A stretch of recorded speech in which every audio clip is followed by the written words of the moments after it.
আজকে একটা স্পেসিফিক জিনিস নিয়ে আলোচনা করব।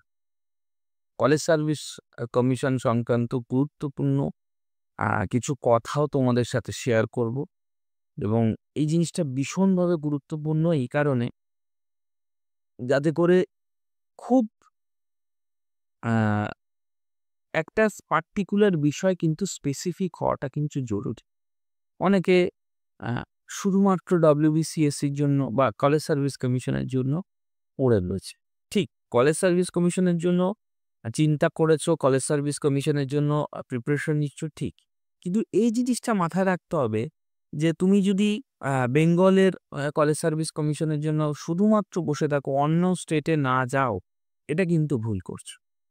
কারণ যদি তোমার ফোকাস থাকে যে আমি WBCSE বসবো এবং স্কুল রিলেটেড এবং কলেজ রিলেটেড অর্থাৎ একাডেমিক এক্সামগুলোর উপর বেশি ফোকাস করব, অল ওভার ওয়েস্ট বেঙ্গল পরীক্ষার অ্যাজ ওয়েল অ্যাজ তোমায় কিন্তু নেইবারিং যে স্টেটগুলো রয়েছে সেখানেও কিন্তু পরীক্ষা দিতে হবে।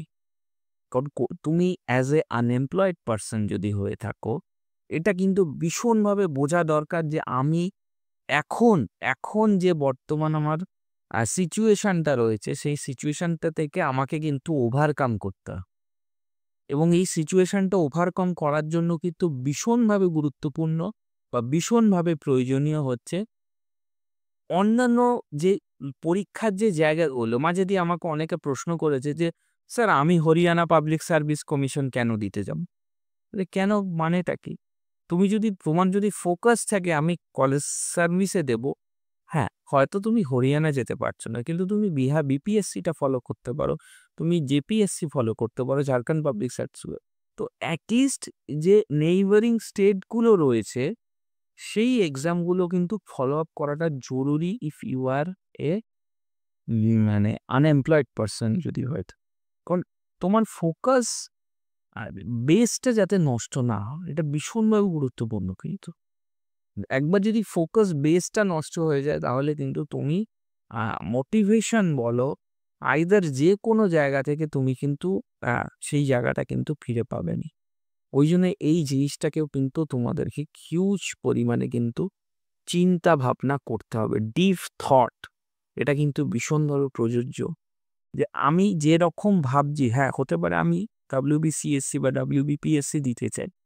এখানে যদি পরীক্ষা না হয় তাহলে সামহাউ আদার্স রিক্রুটমেন্টগুলো সেইগুলো ফলো আপ করো।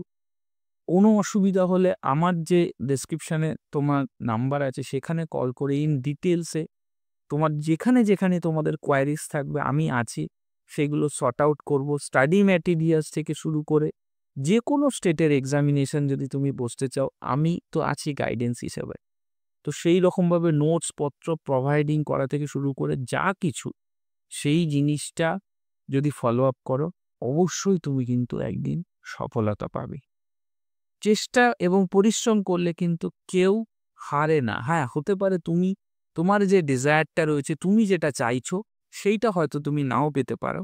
কিন্তু তোমার চেষ্টার সফলতা যদি তুমি একটু করে লেগে থাকো, কোথাও না কোথাও, কোনো না কোনোভাবে তুমি কিন্তু ঠিক না ঠিক তুমি কিছু না কিছু কিন্তু পাবে। তো ওই জন্যে যদি মনে হয় স্টাডি ম্যাটেরিয়ালস নেই, আমার প্রিপারেশন বা আমি করতে পারছি না, আমাকে নির্দ্বিধায় তোমরা হোয়াটসঅ্যাপ করো। ডেসক্রিপশনে সবসময় আমি অফিসে থাকি, সেজন্য আমাকে কল রিসিভ করা সম্ভব হয় না।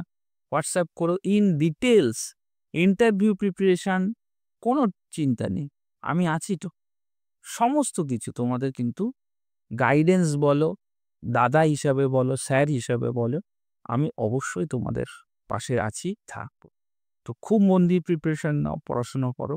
অবশ্যই তোমাদের ভালো